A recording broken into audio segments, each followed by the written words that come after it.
আজ ২৯ জানুয়ারি বিপিএল-এর ৩৭তম ম্যাচে মুখোমুখি হয় রংপুর রাইডার্স বনাম চিটাগাং কিংস।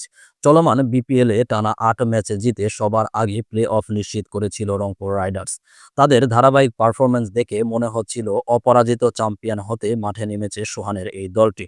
কিন্তু দুর্বার রাজশাহীর কাছে হোঁচট খায় দলটি। রাজশাহীর কাছে টানা ২ হারের পর রংপুরের কাছে চ্যালেঞ্জ ছিল প্লে-অফের আগে ছন্দে ফেরার। সেই লক্ষ্যে নিজেদের ১১তম ম্যাচে চিটাগাং কিংসের বিপক্ষে মাঠে নেমেছিল বসুন্ধরা গ্রুপের দলটি, যেখানে পুরোপুরি ব্যর্থ হয়েছে সোহানের এই দলটি। এই ম্যাচে চিটাগাং এর কাছে উইকেটে হেরেছে রংপুর। এতে প্লে-অফে এক পা দিয়ে রাখল বন্দরনগরীর এই দলটি। পরের দুটি ম্যাচের একটিতে জয় পেলে অথবা খুলনা তাদের একটি ম্যাচে হারলেই প্লে-অফের টিকিট নিশ্চিত হবে চিটাগাংয়ের।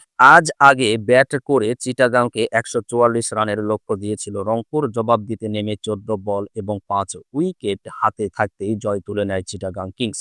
সহজ লক্ষ্য তাড়া করতে নেমে শুরুটা ভালো হয়নি চিটাগাং কিংসের। ১২ বলে ৬ রান করে সাজঘরে ফিরেন ওপেনার লাহিরু মিলান্থা। এই দিন ইনিংস বড় করতে পারেননি গ্রাহাম ক্লার্ক। ১২ বলে ১৫ রান করে বোল্ড আউট হন তিনি। তবে পারভেজ ইমনকে সঙ্গে নিয়ে রান তোলার চেষ্টা করেন মিথুন, কিন্তু ১৫ বলে ২০ রান করে আউট হন তিনিও।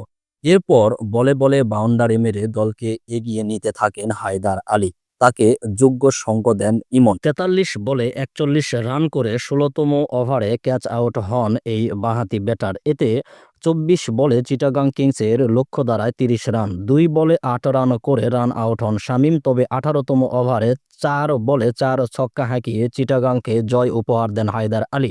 ১৮ বলে ৪৮ রানের বিধ্বংসী ইনিংস খেলেন এই পাকিস্তানি ব্যাটার। রংপুরের হয়ে আকিব জাদেব ও মোহাম্মদ সাইফুদ্দিন দুটি করে উইকেট শিকার করেন। এর আগে টস হেরে ব্যাট করতে নেমে শুরুটা ভালো করতে পারেনি রংপুর। ৭ বলে ০ রান করে ফেরেন ওপেনার স্টিভেন টেইলর। ৮ বলে ৮ রান করে তাকে অনুসরণ করেন ৩-এ ব্যাট করতে আসা সাইফ হাসান। তবে রান তোলার চেষ্টা করেন সৌম্য সরকার। তবে ইনিংস বড় করতে পারেননি তিনি।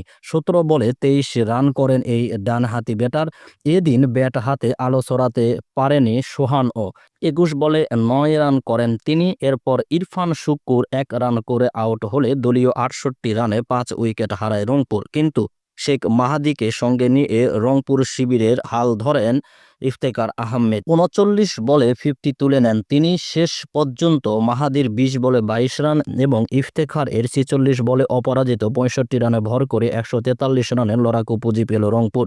চিটাগাং কিংসের হয়ে দুটি করে উইকেট শিকার করেন খালেদ আহমেদ, শরীফুল ইসলাম এবং শামীম হোসেন।